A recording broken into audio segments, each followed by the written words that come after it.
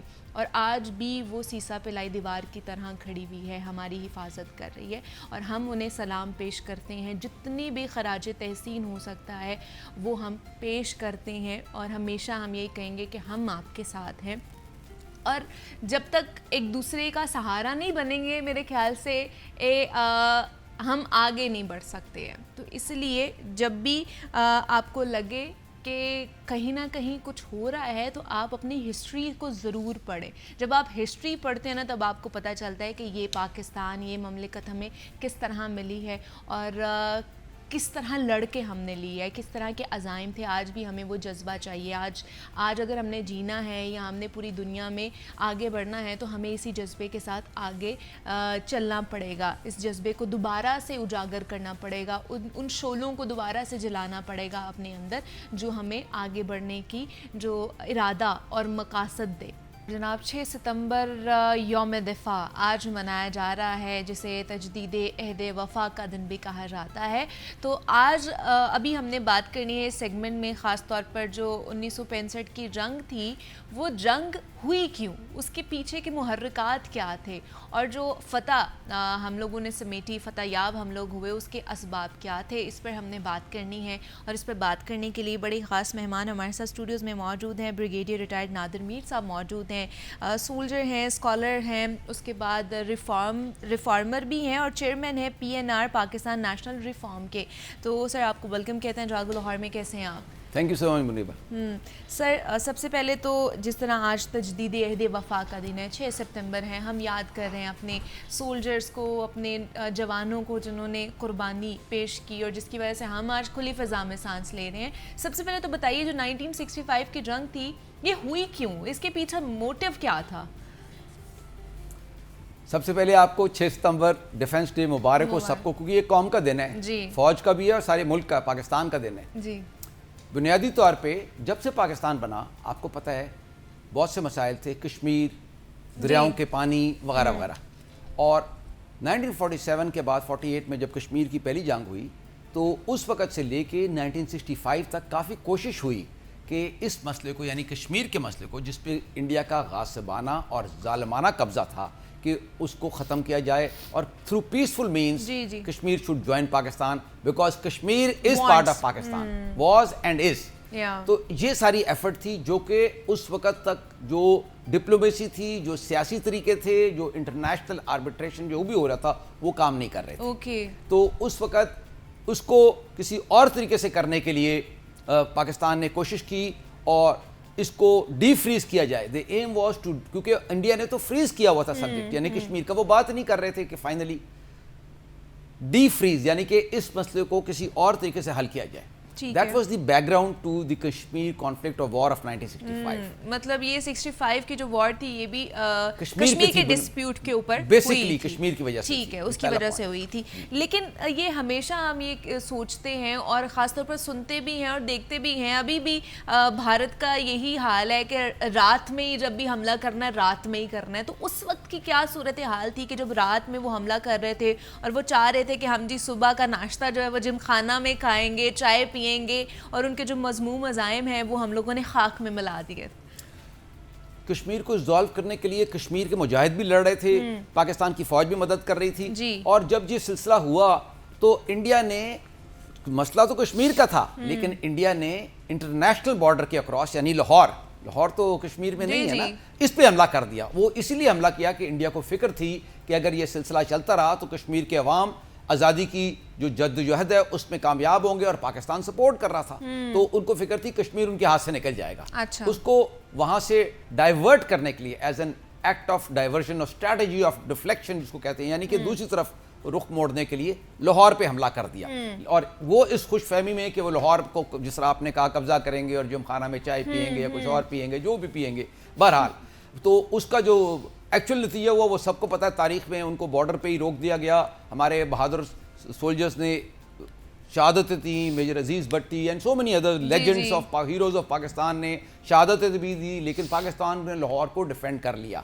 اور اس میں ہماری ایئر فورس, ہماری آرمی, ہمارے عوام, لاہور کے لوگ, اس کو زندہ دلان لاہور کہتے ہیں, اور جو اس کو ٹائم کو اسپرٹ آف 65 کہتے ہیں. دس اسپرٹ واز آل پرویسو, ہر طرف تھی پورے پاکستان میں, اور لوگوں میں اتنا جوش تھا پاکستان کو دفاع کرنے کا اور بھارت کو ہرانے کا, جس میں پاکستان کامیاب ہوا اپنے آپ دفاع میں, کہ وہ آج تک ہم یاد کر رہے ہیں. اور یہ جوش اور جذبہ آج بھی قائم ہے. اور آپ کو پتہ ہونا چاہیے ہم سب کو کہ 65 میں جو ہوا 6 سپٹمبر کو, آج 6 سپٹمبر اس لیے یاد کرتے ہیں, وہ مسئلہ ابھی ختم نہیں ہوا. اچھا, یہ 59 ایئرز ہو گیا, ابھی بھی ختم نہیں ہوا؟ آپ کے سامنے ہے, ابھی بھی انڈیا دھمکیاں دیتا ہے. اب وہ کہتے ہیں, پہلے تو کشمیر کو ریزالو نہیں کر رہے تھے, یعنی جموں اینڈ کشمیر کو, اب وہ کہہ رہے ہیں کہ جی پاکستان کا جو آزاد کشمیر ہے, ہمارا جو ناردرن ایریا ہے, اس پہ وہ قبضہ کرنا چاہتے ہیں. ان کے آفیشیل سٹیٹمنٹ ہیں. اور اس کے علاوہ افغانستان سے دہشت گرد بھیجتے رہے. میں اس پہ کتابیں بھی لکھی ہیں اور ٹی وی پہ بھی بات کرتا ہوں, یونیورسٹیز میں بھی, and so many places I right and talk on the subject. تو انڈیا کا جو ایک تھریٹ ہے پاکستان کو, وہ ختم نہیں ہوا بلکہ بڑھ گیا ہے. لیکن پاکستان اپنے دفاع کے لیے, اگرچہ پاکستان امن چاہتا ہے, سب کو پتہ ہے Pakistan is a peace loving country, it wants peace and prosperity, عوام کی خوشحالی اور سیکیورٹی.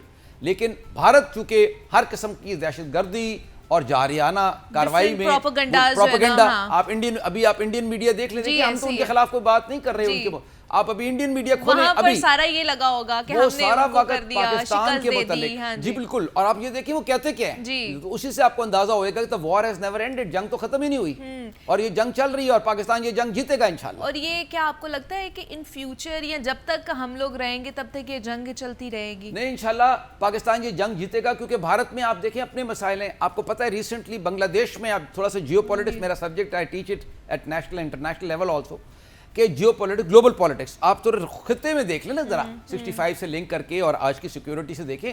بنگلہ دیش میں جو ہوا ہے, آپ انڈیا کے میڈیا اور انڈیا کی اسٹیٹمنٹ سن لیں, وہ بنگلہ دیش پہ ان کا کنٹرول تھا, وہ ختم ہو گیا. بنگلہ دیش نے کہا ہے دس از سیکنڈ لبریشن, یعنی بھارت سے آزادی حاصل کر لی ہے. اسی طرح پاکستان تو قائم بھی ہے, ہمیشہ قائم بننے کے لیے رہا ہے, اور اپنا دفاع بھی کر رہا ہے دہشت گردوں کے خلاف جو انڈیا بھیج رہا ہے مغربی سرحد سے ادھر بھی, اور مشرق کی طرف انڈیا کے خلاف تو ہمارے کو تیار ہیں. اس طرح چین جو ہے وہ تو ابھرتی طاقت ہے, تو بھارت خود ابھی سراؤنڈ ہوا ہے.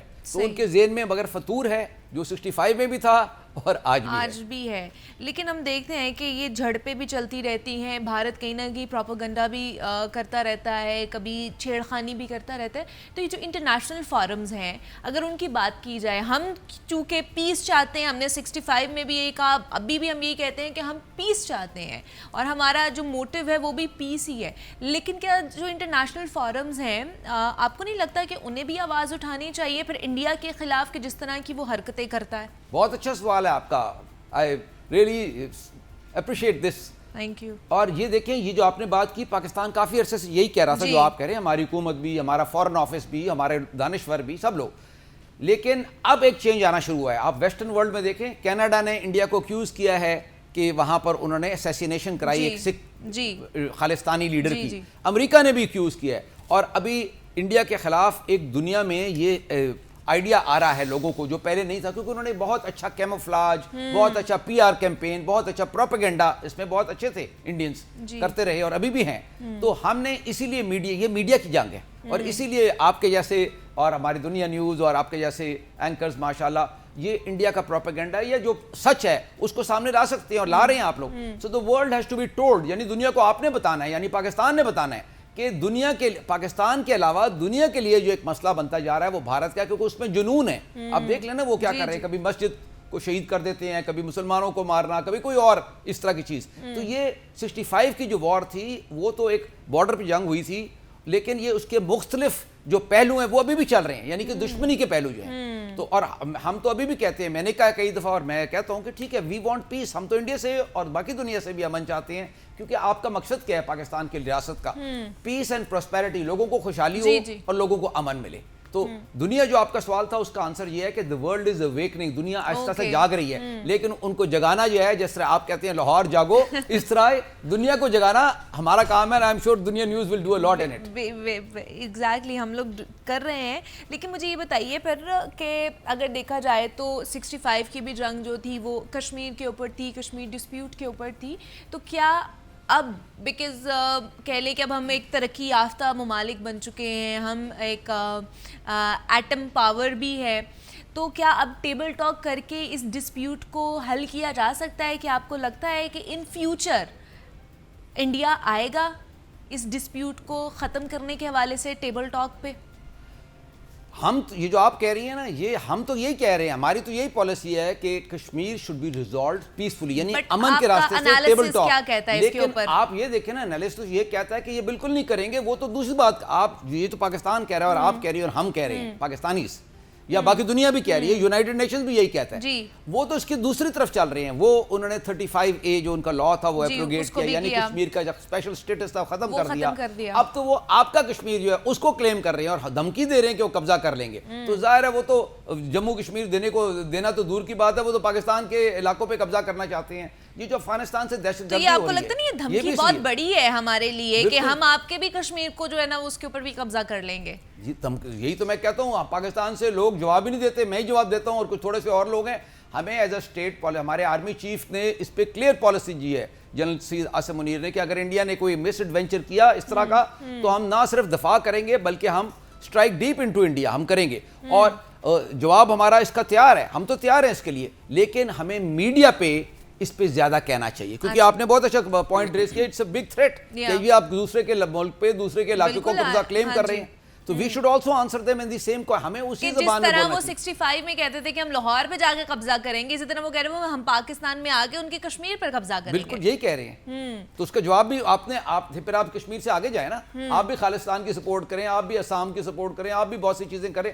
یہاں پر ہمارے لوگ یہ نہیں کرتے. ہمارا میڈیا دیکھیں نا, یہ ہماری پالیسی دیکھیں, ہمیں کرنا چاہیے, ہمیں یہ کرنا چاہیے. دیکھیں جو جس زبان میں آپ سے بولتا ہے آپ نے اس کو اسی زبان میں جواب دینا. اگر آپ نہیں دیں گے تو وہ پھر زیادہ آپ سے خلاف بولے گا یا کرے گا کچھ. تو جس طرح آپ نے بھی بات کی کہ اس وقت افواج پاکستان بھی متحد تھی, اور افواج پاکستان کے ساتھ ساتھ جو قومی جذبہ تھا وہ بھی ہمیں دیکھنے کو ملا 65 کی جنگ میں, کہ کوئی بھی اس وقت چپ نہیں بیٹھا تھا. اس وقت ہر کوئی دفاع پاکستان کے لیے اپنے گھروں سے باہر نکلے تھے کہ ہم نے منہ توڑ جواب دینا ہے اپنے دشمن کو. کیا کرنا چاہیے اب ہمیں, کس طرح کی پالیسیز بنانی چاہیے؟ بے شک وی وانٹ پیس, لیکن آگے کا کیا سوچنا چاہیے ہمیں؟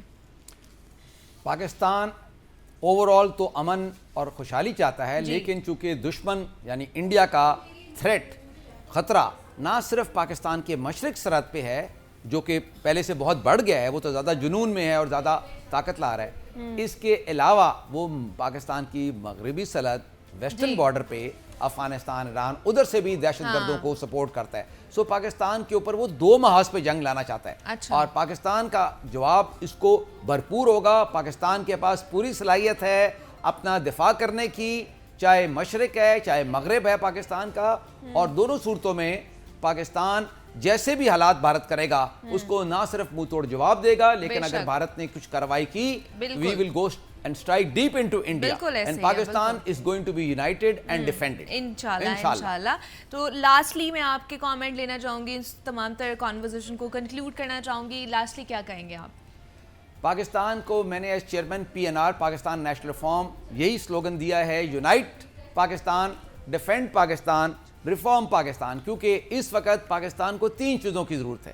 جیسے ہم سب کو پتہ ہے کہ 65 میں عوام اور فوج نے مل کر پاکستان کا دفاع کیا, اسی طرح آج بھی وہی اسپرٹ آف 65 الائیو ہے. پاکستان کے لوگ اور پاکستان کی فوج کٹھے مل کے, کیونکہ پاکستان کا سوال ہے, کسی شعبے کا نہیں, سب کا سوال, پاکستان کا دفاع کریں گے, اور نہ صرف دفاع کریں گے بلکہ جو بھی دشمن ہوگا اس کو ہرا کے ڈسٹروائے کر دیا جائے گا. پاکستان زندہ باد.